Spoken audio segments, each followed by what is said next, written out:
जय श्री श्याम, जय माता दी, ओम नमः शिवाय. Welcome to our channel only study. Now we will do question number 9 exercise 8.1 class 10. Previous video में हम 8 तक क्वेश्चन कर चुके हैं. अब हम इस वीडियो में क्वेश्चन नंबर 9 करेंगे. Let's read the question. Question number 9 क्या कहता है? क्वेश्चन नंबर 9 कहता है कि in right angle triangle A B C, right angle at B, एक ट्रायंगल गिवन है ए बी सी और राइट एंगल गिवन है मेरे पास बी पे. एक तो ये चीज़ गिवन है. दूसरी क्या गिवन है मेरे पास? tan a की वैल्यू गिवन है 1/√3. अब इस वैल्यू का यूज़ करके हम परपेंडिकुलर बेस और हाइपोटेन्यूज निकालेंगे. बेसिकली तो ये जो वैल्यू गिवन होती है हमारे पास, ये इसलिए गिवन होती है कि हमें परपेंडिकुलर बेस और हाइपोटेन्यूज पता लग सके. ठीक है. अब इस वैल्यू का यूज़ करके क्या निकालना है? Sine A cos C plus cos A sine C part 1 and part 2 है cos A cos C minus sine A sine C, ये निकालना है. ठीक है. दो चीज़ें गिवन है. एक तो गिवन है right angle triangle A B C with right angle at B. Second, tan A की वैल्यू गिवन है 1/√3. अब यहाँ पे परपेंडिकुलर और बेस चेंज होएगा, हाइपोटेन्यूज फिक्स रहेगा क्योंकि हमारे पास बेस एंगल भी चेंज हो रहा है. बेस एंगल ए पे मेंशन है अगर जो हमें फाइंड आउट करना है उसमें देखे, और सी पे भी गिवन है क्योंकि साइन ए है कोस सी है, कोस ए है साइन सी है. यानी कि हमें बेस एंगल ए पर भी लेना है और सी पर भी लेना है. तो वहाँ से परपेंडिकुलर और बेस चेंज होगा, हाइपोटेन्यूज फिक्स रहेगा. वो देखते हैं कैसे. सबसे पहले तो हम गिवन लेकर चलते हैं. गिवन हमारे पास क्या है? गिवन वैल्यू गिवन जो है हमारे पास tan a 1/√3, ये लेकर चलते हैं. ठीक है. Given value is tan a equals to 1/√3. अब हमारे पास tan क्या होता है? Perpendicular upon base. क्या होता है हमारे पास? Perpendicular upon base. यहाँ से p के सामने वाला p, b के सामने वाला b, यानी कि परपेंडिकुलर है 1 और बेस है √3. अब हम क्या करते हैं? एक राइट एंगल ट्रायंगल ड्रॉ करते हैं ए बी सी. ठीक है.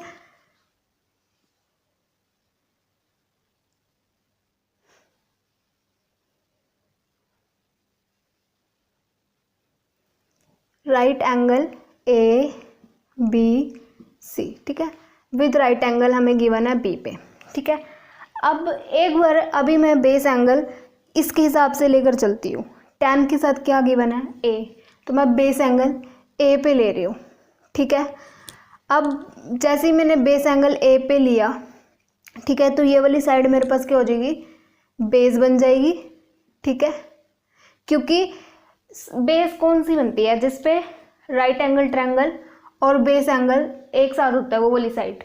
अब ए बी साइड ऐसी है जिस पे 90 डिग्री का एंगल और बेस एंगल एक साथ है, तो ये बन जाएगा base.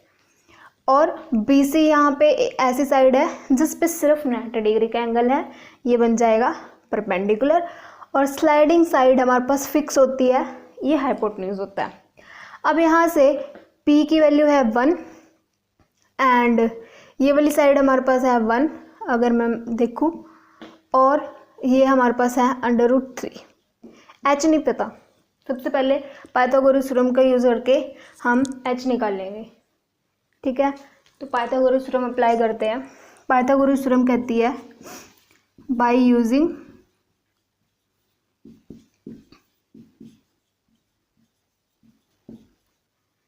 Pythagoras theorem we have, क्या होता है हमारे पास?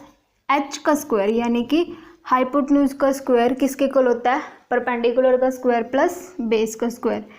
h square is equals to perpendicular का स्क्वायर प्लस बेस का square.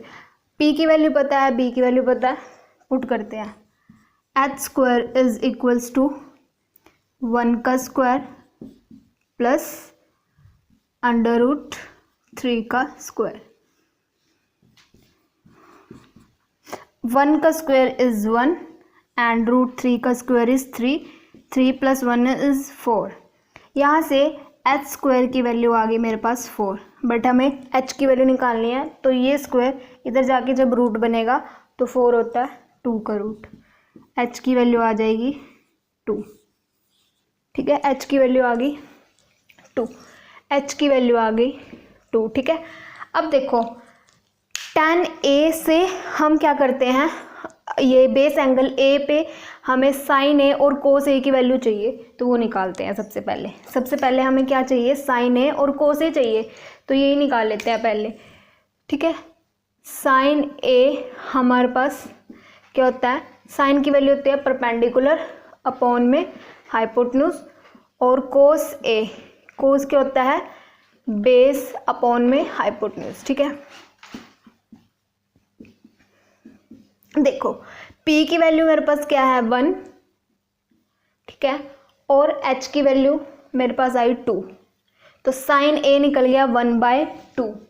cos A base upon hypotenuse, base की वैल्यू है √3 और हाइपोटेन्यूज फिक्स है 2। ठीक है, ये तो मेरे पास आ गई sin A और cos A की वैल्यू। मेरे पास sin C और cos C भी तो निकालना है मुझे, अब वो निकालते हैं।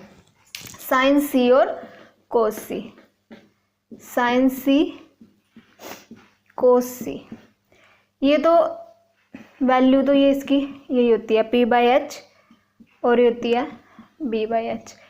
यहाँ पे बेस एंगल मुझे चेंज करना पड़ेगा।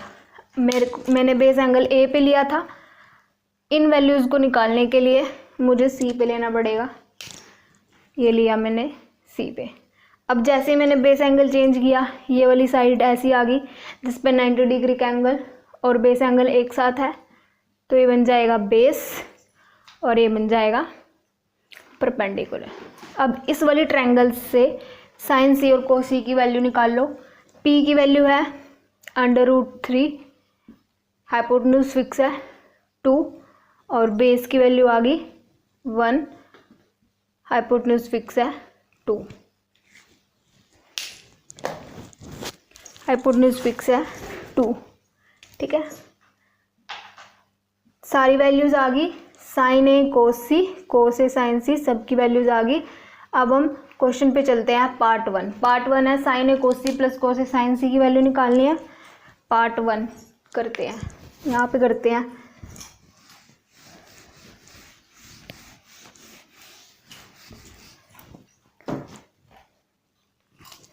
Part 1 is sin A cos C plus cos A sin C।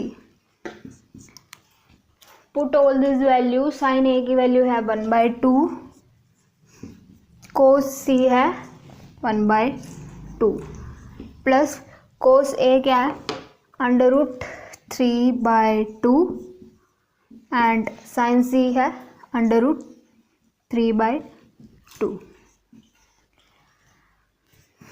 Simplify करेंगे, यहाँ से बन जाएगा 1/4 और ये बन जाएगा √3 इंटू √3 इज 3 एंड 2 × 2 इज 4। यहाँ पे एलसीएम लेंगे, एलसीएम लेने पर मेरे पास क्या बनेगा 1 + 3, 3 + 1 इज 4/4, कैंसिल आउट करके 1 आ गया। यानी कि part 1 sin A cos C plus cos A sin C की मेरे पास वैल्यू आ गई 1। ठीक है, अब देखते हैं पार्ट 2। ये हो गया पार्ट 1, यहीं पे मैं पार्ट 2 करती हूँ। Part 2 is cos A cos C minus sin A sin C।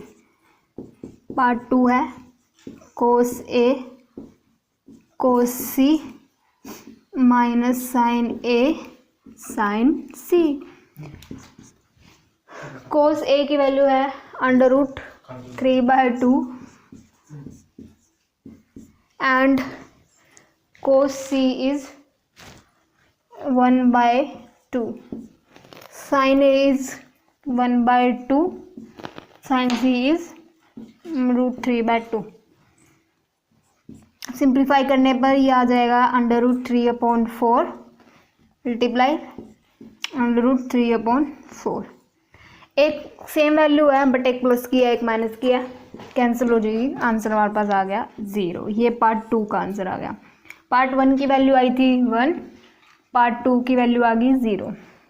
ठीक है, कैसे tan A की जो वैल्यू गिवन थी उसका यूज़ करके हमने परपेंडिकुलर बेस हाइपोटेन्यूज निकाला, बेस एंगल के हिसाब से वैल्यूज़ ली, फाइंड आउट करी और 1 और 2 पार्ट में पुट कर दी। ठीक है, तो वहाँ से हमारे पास ये हो गया क्वेश्चन नंबर 9 कंप्लीट।